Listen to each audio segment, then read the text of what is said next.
नमस्कार, मैं डॉक्टर पल्लवी मेहता और आज इस वीडियो में मैं आप सबको CD4 टेस्ट एग्जैक्टली क्या होती है इसके बारे में एक जनरल जानकारी देना चाहूंगी।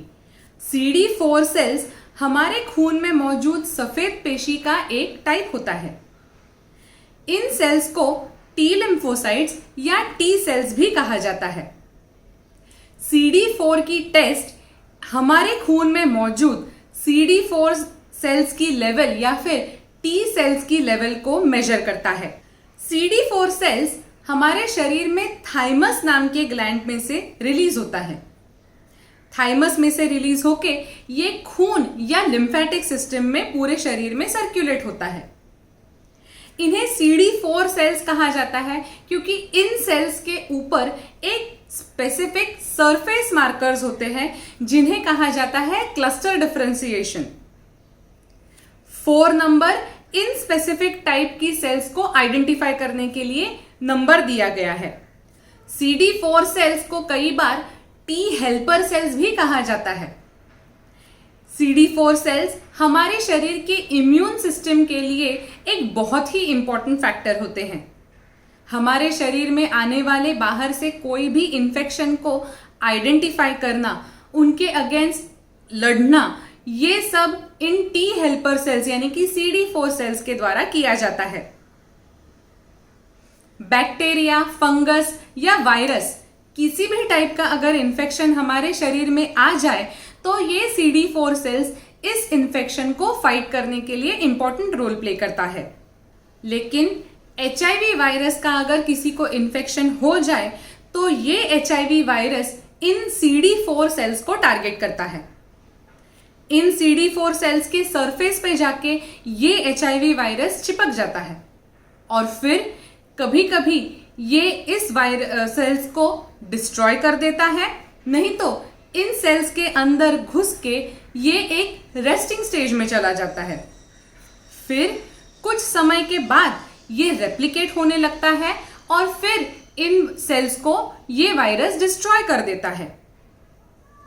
अगर ये वायरस इन सेल्स में छुप जाए और ये रेस्टिंग स्टेज में चला जाए, धीरे धीरे करके अगर ये वायरस रेप्लिकेट कर जाए तो शरीर में वायरल लोड यानी कि वायरस की संख्या धीरे धीरे करके बढ़ने लगती है और शरीर का इस वायरस के साथ लड़ने की क्षमता कम होते जाती है। अगर किसी में HIV की डायग्नोसिस ना हो पाए और ये डिजीज अनट्रीटेड रह जाए तो उन लोगों में ये वायरस भारी मात्रा में बढ़ सकता है। इन लोगों में CD4 सेल्स की काउंट रैपिडली घटने लगती है। अगर CD4 सेल्स की काउंट रैपिडली घटने लगे तो उस इंसान की इम्यून सिस्टम बहुत ज्यादा कॉम्प्रोमाइज हो जाती है। फिर उस इंसान में बीमारियां, इन्फेक्शन बहुत आसानी से पकड़ने लगते हैं। ऐसी स्टेज पे वो इंसान HIV से एड्स में प्रोग्रेस कर लेता है। एड्स यानी कि एक्वायर्ड इम्यूनो डेफिशिएंसी सिंड्रोम होता है, जिसमें इम्यूनिटी बहुत ज्यादा कम होने के कारण उस इंसान को इन्फेक्शंस बहुत आसानी से पकड़ लेते हैं। इसीलिए एक HIV इन्फेक्टेड इंसान में CD4 सेल्स का काउंट रखना बहुत जरूरी होता है। इन सेल्स के काउंट से ये समझ में आ सकता है कि उस इंसान की इम्यूनिटी कितनी स्ट्रांग है। HIV इन्फेक्टेड लोगों की तरह ही ये टेस्ट अगर किसी हेल्दी इंसान में की जाए तो वो उस इंसान में भी इम्यूनिटी की मात्रा का प्रमाण दे सकता है। तो ये टेस्ट कब करवाया जाता है? अगर किसी की HIV की कंफर्म डायग्नोसिस हो गई हो तो उन लोगों में ये तुरंत करवाया जाता है, डायग्नोसिस के तुरंत बाद करवाया जाता है, ताकि ट्रीटमेंट शुरू करने से पहले एक बेसलाइन काउंट का अंदाजा डॉक्टर को मिले। उसके बाद हर 3 या 6 महीने में आपके डॉक्टर आपको ये टेस्ट रिपीट करने का सुझाव दे सकते हैं। बेसलाइन के कंपैरिजन में ये समझा जा सकता है कि ट्रीटमेंट काम कर रहा है या नहीं। अगर ट्रीटमेंट का रिस्पॉन्स अच्छा है तो इस टेस्ट की फ्रीक्वेंसी घटाई जा सकती है।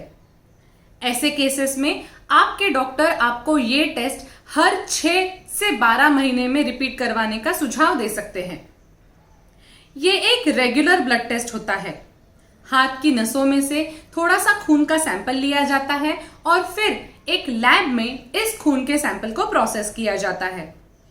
यूजुअली इस टेस्ट के लिए कोई खास प्रिपरेशंस की जरूरत नहीं होती। यूजुअली इस टेस्ट से एसोसिएटेड कोई रिस्क नहीं होते। ये टेस्ट करवाने के बाद आप अपनी रेगुलर एक्टिविटीज रिज्यूम कर सकते हैं। CD4 सेल्स की normal range cells per cubic metre of blood में मापी जाती है। Usually 500 to 1200 cells per cubic metre of blood normal माना जाता है। अगर किसी में ये लेवल 500 से कम पाई जाए तो हो सकता है उन्हें HIV का इन्फेक्शन हो गया हो। ऐसे लोगों में डॉक्टर फर्दर टेस्टिंग का सजेशन दे सकते हैं। अगर किसी में इन सेल्स की मात्रा 200 sales per cubic metre of blood से कम हो जाए तो वो इंसान सिवियरली इम्यूनो कॉम्प्रोमाइज्ड माना जाता है। ऐसे लोगों में एड्स का डायग्नोसिस किया जा सकता है। कई बार इस टेस्ट की रिपीटेड वैल्यूज कंसिडर करने के बाद ही आपके डॉक्टर आपको एक कंफर्म डायग्नोसिस दे सकते हैं। लेकिन HIV के अलावा कुछ और भी कंडीशंस होती हैं जिनमें CD4 काउंट कम हो जाती है, जैसे कि कैंसर और कैंसर की ट्रीटमेंट में CD4 सेल्स की लेवल काफी हद तक कम हो जाती है। कैंसर के अलावा कुछ अक्यूट बीमारियां होती हैं जैसे कि निमोनिया, इन्फ्लुएंजा या हर्पीज इन्फेक्शन। ऐसी एक्यूट कंडीशंस में भी CD4 सेल्स की काउंट थोड़ी सी कम हो सकती है, लेकिन बीमारी खत्म होने के बाद ये रेंज नॉर्मल वापस आ जानी चाहिए। कुछ फिजियोलॉजिकल वेरिएशंस भी CD4 के काउंट में हो सकते हैं, जैसे कि सुबह अर्ली मॉर्निंग CD4 सेल्स थोड़े कम होते हैं, लेकिन शाम में ये सेल्स हाई हो जाते हैं। लेकिन सबसे इंपॉर्टेंट बात यह है कि अगर आपको CD4 सेल्स की टेस्टिंग का या फिर CD4 सेल्स की काउंट का सजेशन दिया गया हो तो ये टेस्ट किसी अच्छे और ऑथेंटिक लैब में से करवाएं। एक्यूरेट रिपोर्ट्स जाने के लिए एक अच्छी ऑथेंटिक लैब का होना बहुत जरूरी है। साथ ही साथ अगर आपने अब तक हमारे इस चैनल को सब्सक्राइब नहीं किया हो तो तुरंत लाल कलर का बटन दबाएं और हमारे इस चैनल को सब्सक्राइब करें। Thank you.